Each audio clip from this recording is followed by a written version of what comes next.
Hello student, welcome back to my YouTube channel Student Study Point, and I hope that you all are fine.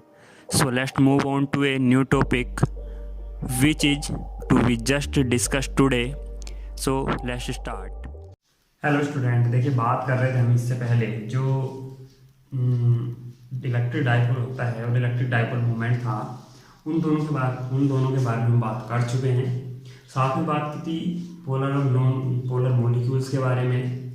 ठीक है, तो जो electric dipole moment बनाते हैं इन्हीं का यूज फिजिकल जो हम इलेक्ट्रिक डाइपोल का फिजिकल सिग्निफिकेंस होता है यानी भौतिक सार्थकता है उसके वो भी क्या नॉन पोलर और पोलर मॉलिक्यूल ही उनके जरिए ही डिफाइन होता है। ठीक है, अब देखिए आगे बात करने वाले एक टॉपिक पे जो बोर्ड में लगभग लगातार रिपीट भी होता है इनमें से कोई और अधिकांश से पूछा भी जाता है। तो देखिए क्या है कि जो हमने इलेक्ट्रिक डाइपोल कल पढ़ा था, मैंने कल बताया भी था कि इलेक्ट्रिक डाइपोल के जरिए हमें क्या निकालनी होती है, इलेक्ट्रिक फील्ड इंटेंसिटी निकालनी होती है किसी ना किसी पॉइंट पर। ठीक है, तो अब उसको हम दो जो हमारे बुक के अकॉर्डिंग वो दो तरीके से है, एक एक्सियल पॉइंट और एक फ्लूइड पॉइंट, यानी एक अक्षीय और एक निरक्षीय। अक्षीय और निरक्षीय स्थिति से मतलब क्या है, या इसका एक मतलब और है लंब आवर्धक स्थिति या विषुवत तल। ठीक है, इसको दो रूप से जानते हैं, एक लंबावर्धक स्थिति में डाइपोल जो है उसके लंबावर्धक पर और एक विषुवत तल पर। तो देखिए बात करते हैं फिलहाल हम एक्सियल पॉइंट पे, यानी जो इसकी फर्स्ट कंडीशन है। ठीक है, क्या है, तो देखिए मैं एक नॉर्मल इलेक्ट्रिक डाइपोल यहाँ बना देता हूँ और उसके बारे में फिर बात करेंगे। ये -q, ठीक है, और एक ये +q चार्ज रखा हुआ है। ठीक, यहाँ और इसको हमने मान लिया a b, तो इनके बीच की जो दूरी हो गई वो क्या हो गई 2l। ठीक है, अब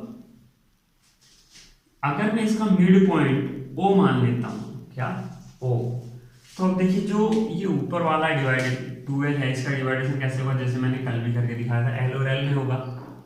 और मैं कहता हूं कि इसके मिड पॉइंट से R दूरी पर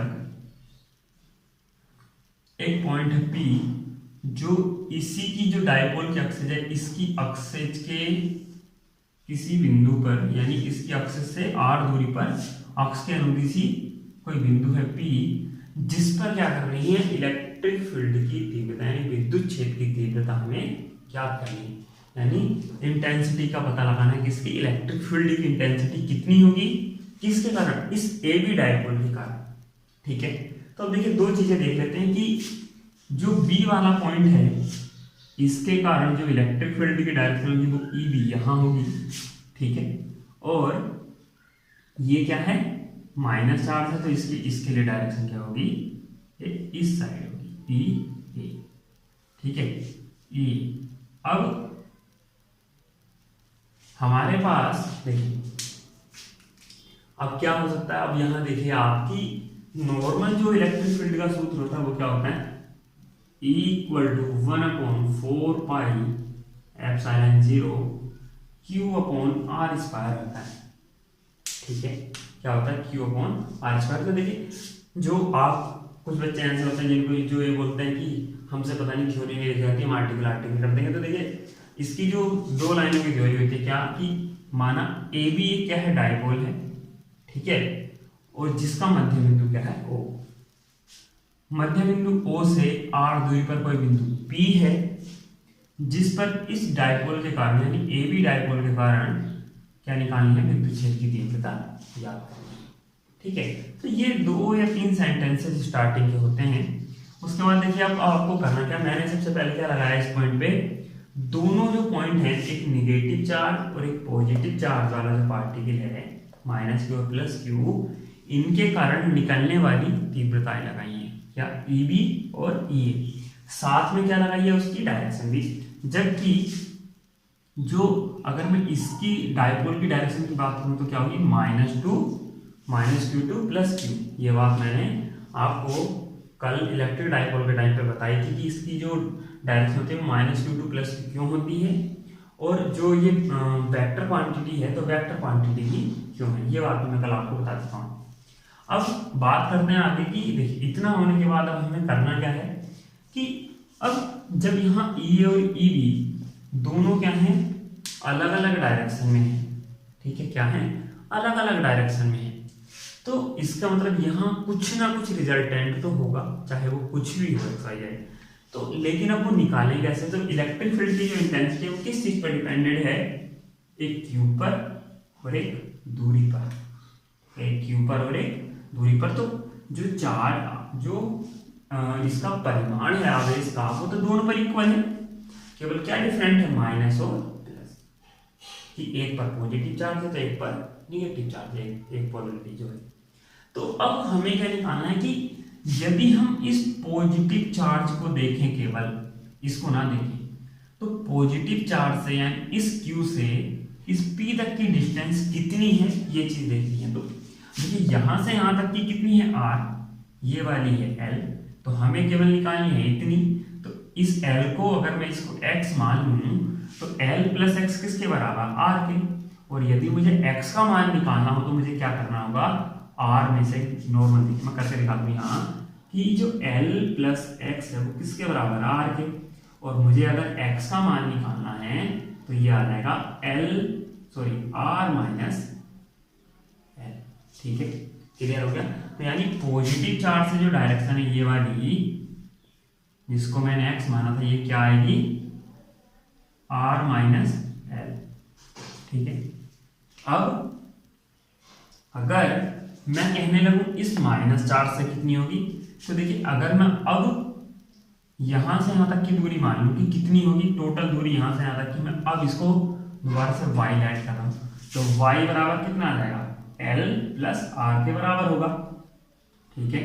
तो इसका मतलब माइनस Q से जो डिस्टेंस है जो मैं y मान के चल रहा हूं वो कितनी होगी, R प्लस L होगी, ठीक है, क्या होगी, R प्लस L। तो अब देखिए क्या कि हमारे पास यहाँ क्या लिखा हुआ है कि जो इलेक्ट्रिक फील्ड इंटेंसिटी है वो दूरी के वर्ग के व्युत्क्रमानुपाती होती है, यानी जैसे जैसे दूरी बढ़ेगी इलेक्ट्रिक फील्ड इंटेंसिटी क्या होती चली जाएगी, घटती चली जाएगी, यानी उसकी वैल्यू कम होती चली जाएगी। जितनी ज्यादा वैल्यू होगी किसकी, दूरी की, इलेक्ट्रिक फील्ड की जो तीव्रता है वो उतनी ही कम होती चली जाएगी। तो अब यहां से देखिए कि क्या माइनस Q के कारण ज्यादा होगी या प्लस Q के कारण ज्यादा होगी, तो उस चीज का हमें पता कहां से जाएगा, केवल इन दूरियों से देख के पता लग जाएगा कि R माइनस L क्या है, दूरी छोटी है किसकी अपेक्षा, R प्लस L की अपेक्षा। तो मैं इसका मतलब क्या लिख सकता हूं यहाँ कि R माइनस L क्या है, लेस देन है R प्लस L की तुलना में। तो जो दूरी छोटी है किसके लिए है, EB के लिए, तो EB is greater than to EA। ये आप केवल यहीं से केवल डायग्राम से देख के आप पहचान सकते हैं, ठीक है। इसको पहचानने की जरूरत क्यों पड़ी, देखिए हमने जो इलेक्ट्रिक फील्ड इंटेंसिटी, जैसे दो इलेक्ट्रिक फील्ड इंटेंसिटी है तो आप उसको एक से ज्यादा होने पर हम क्या करते थे, सुपरपोजिशन लगाते थे प्रिंसिपल ऑफ सुपरपोजिशन। तो अब जो रिजल्टेंट इलेक्ट्रिक फील्ड इंटेंसिटी है किसी पॉइंट पर निकालने के लिए, तो आप किसी ना किसी तरीके से तो निकालेंगे कि टोटल कैसे निकाला जाए। तो उस टोटल को निकालने के लिए यहां देखिए केवल मैं मैग्नीट्यूड की बात करके चल रहा हूं। अगर मुझे इसको वेक्टर क्वांटिटी में लिखना होता तो मैं इसकी डायरेक्शन भी साथ में लिखता, जो एकांक सदिश के जरिए निरूपित करके लिखी जाती है, इस बात को आप ध्यान रखें, ठीक है। अब ये क्या हो गई, इलेक्ट्रिक फील्ड इंटेंसिटी हो गई कि हमें इस पॉइंट पर रिजल्टेंट इलेक्ट्रिक फील्ड इंटेंसिटी की जो डायरेक्शन होगी वो क्या होगी, EB की दिशा में होगी। क्यों, क्योंकि EB क्या है, ज्यादा है, तो EB की डायरेक्शन का मतलब जो रिजल्टेंट इंटेंसिटी है ER, मैं इसको लिख देता हूं, तो इसकी डायरेक्शन क्या होगी कि डायपोल से P बिंदु की ओर, डायपोल से P बिंदु की ओर क्या होगी, डायरेक्शन होगी। ये चीज केवल अभी तक हमने बिना सॉल्यूशन किए केवल किस चीज से निकाली है, जो हमने डायग्राम बनाया था, ठीक है। तो यानी सारी चीजें डायग्राम में होती हैं, बस हमें उन्हें करना क्या होता है, समझना होता है, और उसी के जरिए हमें आगे सॉल्यूशन करना होता है। तो अगर मैं अब क्या निकालता हूं, देखिए मैं E अगर मैं लिखता हूं तो 1/4 pi epsilon 0 into Q upon R plus L का होल स्क्वायर लिखूंगा। एंड सेकेंड थिंग, अगर मैं पॉजिटिव चार्ज के कारण लिखता हूं तो 1/4 pi epsilon 0 into Q upon R minus L का होल स्क्वायर।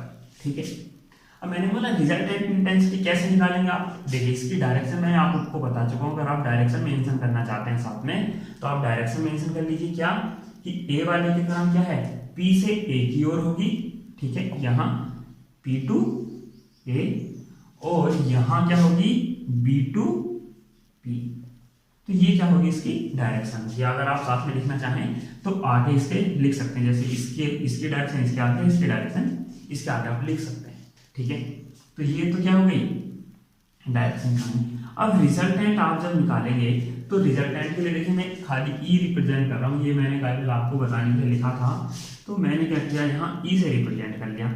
तो अब मुझे देखिए जो इलेक्ट्रिक फील्ड इंटेंसिटी है उसके लिए क्या निकालना पड़ेगा, ई ए कहिए, ई बी में से क्या घटा दूं मैं, ई ए घटा दूं। ठीक है, ई बी में से क्या घटा दूं, ई ए। तो क्या कोई चीज कॉमन है क्या, आप डायरेक्टली पहले कॉमन निकाल के लिख लीजिए 1/4 पाई एप्सिलॉन 0, तो 1 की जगह क्यू भी कॉमन है तो क्यू निकाल लीजिए। ठीक है, तो q/4 पाई एप्सिलॉन 0 क्या आ गया कॉमन। और अब जिनकी कैलकुलेशन करनी है उनको मैं यहाँ लिख देता हूँ। तो ई बी में से घटाना है, तो ई बी में से घटाना तो आर माइनस एल का होल स्क्वायर और माइनस 1/r प्लस एल का होल स्क्वायर। ठीक है, अब अधिकांश सब कैलकुलेशन करना तो जानते ही हैं। मैं देखिए अलग इसको कुछ इक्वेशन लिखा हूँ, आप उनको याद रखिएगा, बाकी हटा देंगे बाद में। तो a माइनस बी का होल स्क्वायर आपको याद होगा a square plus B square minus के 2ab। ठीक है, a प्लस बी का होल स्क्वायर याद होगा a square plus B square plus 2ab। And एक चीज और थी आपको याद हो तो a प्लस बी और a माइनस बी इक्वल होता था a square minus B square. ठीक है, इतना तो ध्यान है।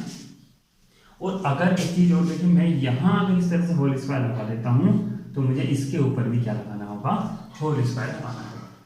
ठीक, अब देखिए इन दोनों को अगर मैं एक तरह से कंबाइन कर दूँ तो इन दोनों से मुझे क्या क्या मिल के आएगा। देखिए कि अगर मैं इसमें से इसको घटाऊं, ठीक है, तो मैं लिख सकता हूँ a प्लस बी का whole square minus a minus B का होल स्क्वायर बराबर होता है 4ab।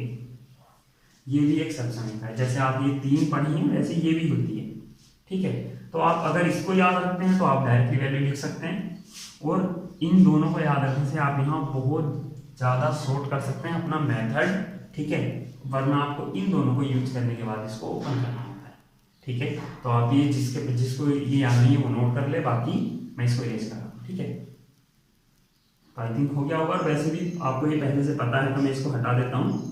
ठीक है, आप अधिकांश तो ये नहीं पता होगी आपको, ये नोट कर लीजिए तब तक मैं इधर से ये हटा दूँ।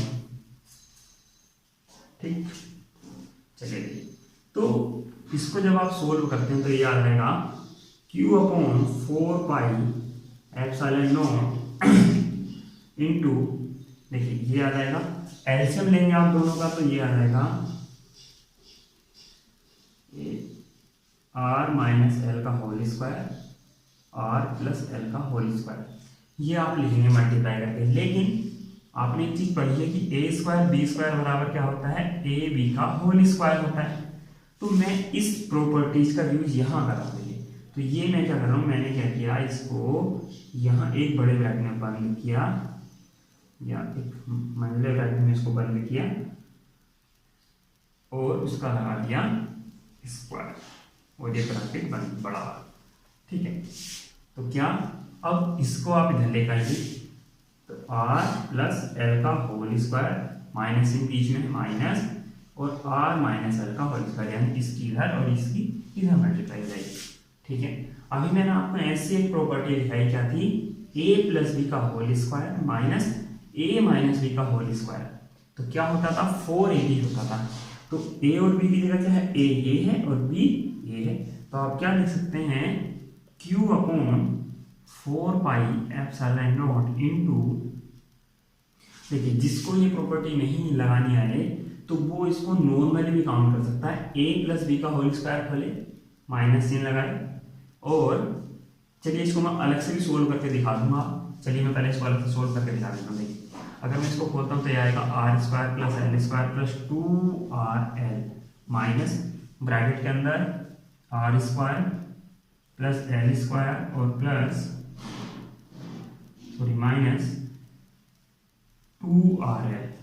माइनस से जब इसके अंदर मल्टीप्लाई करेंगे तो ये क्या आ जाएगा, ये माइनस और ये हो जाएगा प्लस। ये दोनों कैंसिल, कितना बचा 2rl, ये 2rl, ये कितना आया 4rl आ गया। ठीक है, तो इसीलिए मैं बोल रहा था कि आप डायरेक्टली इसको यूज कर सकते हैं।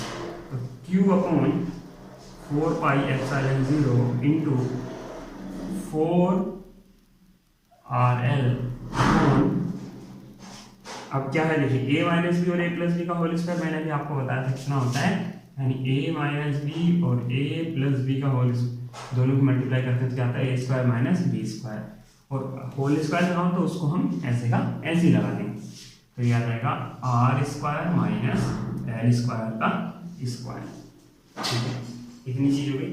अब यहां से आगे देखिए, जो हमारे पास ये 4 है तो मैं इसको 4 को ऐसे तो लिख सकता हूँ 2 × 2, इसी तरह से कर लीजिए तो ये हो जाएगा 1/4πε0 2ql। ये और इस 4 में से 1 2 बाहर तो ये बच गया इंटू 2r और अपॉन r² माइनस l² का होल स्क्वायर। ठीक है, इसको आप जानते हैं क्या होता है ये, तो ये क्या होता है, P की वैल्यू होती है electric force, electric dipole moment जो बोलते हैं जिसको हम, तो 1/4πε0 P/r² माइनस l² का होल स्क्वायर इंटू 2r। ठीक है, तो ये क्या है, अब अगर हमारे पास जो ये L होती है, देखो ये वाली जो दूरी है इलेक्ट्रिक डाइपोल मोमेंट का आधी जो दूरी है, ये क्या होती है इस r की तुलना में तो बहुत छोटी होती है। इसका मतलब यदि जो L है वो लेस देन तो कितना है r, तब हम क्या कह सकते हैं इस चीज को, ये आ जाएगा उस कंडीशन पे आ जाएगा 1/4πε0 इंटू P/r।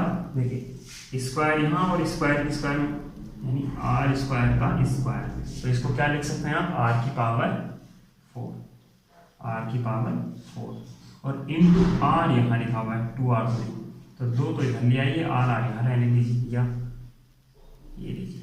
ठीक है, अब एक पावर अगर आप कम करते हैं तो कितना आ जाएगा 1/4πε0 इंटू 2p/r³।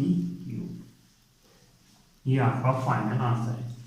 ठीक है, तो अब देखिए इसमें आपको क्या चीजें ध्यान रखनी है, क्या चीजें देखनी है कि यदि डाइपोल के आसपास की जब हम बात करते हैं, किसी एक चार्ज की जब हम बात करते हैं, तो ये जो इलेक्ट्रिक फील्ड इंटेंसिटी है वो इस रूप से घटती है, यानी r² के इन्वर्सली प्रोपोर्शनल होती है। ठीक है, इसका मतलब जो उसके इलेक्ट्रिक फील्ड की जो तीव्रता होगी, यानी जो उसका प्रबलता होगी, वो क्या होगी एक तरह से या आप कह सकते हैं वहाँ जो लगने वाला फोर्स होगा वो एक तरह से ज़्यादा होगा। ठीक, यानी इसके आसपास, लेकिन जैसे जैसे इससे दूर जाते हैं वैसे वैसे ये इस रूप से नहीं बदलती, उस टाइम ये और भी बहुत वीकली रूप से मतलब काम करने लगते हैं, यानी घटने लगती है, ज़्यादा तीव्रता से घटने लगती है। और वो है क्या r³ के हिसाब से, यानी पहले केवल किस रूप से था r² के हिसाब से, और अब घट रही है ये r³ के हिसाब से। तो आप देख सकते हैं यहाँ जब ज़्यादा दूरी हो जाती है तो उस टाइम इलेक्ट्रिक फील्ड की जो तीव्रता है वो E जो है वो प्रोपोर्शनल हो जाती है, इन्वर्सली प्रोपोर्शनल हो जाती है 1/r³ के। ये चीज़ आपको ध्यान रखनी होगी कि जब ज़्यादा दूरी के लिए हम बात करते हैं तो वो पहले E² वाला जो हमारे पास फॉर्मूला है उसके अकॉर्डिंग नहीं घटती है। ठीक है, वो r³ के अकॉर्डिंग घटने लगती है। तो ये आपकी एक्सियल पॉइंट था, जो नॉन एक्सियल इक्विलेटर पॉइंट है या जो इसके अकॉर्डिंग है उसके बारे में हम कल बात करेंगे नेक्स्ट वीडियो में।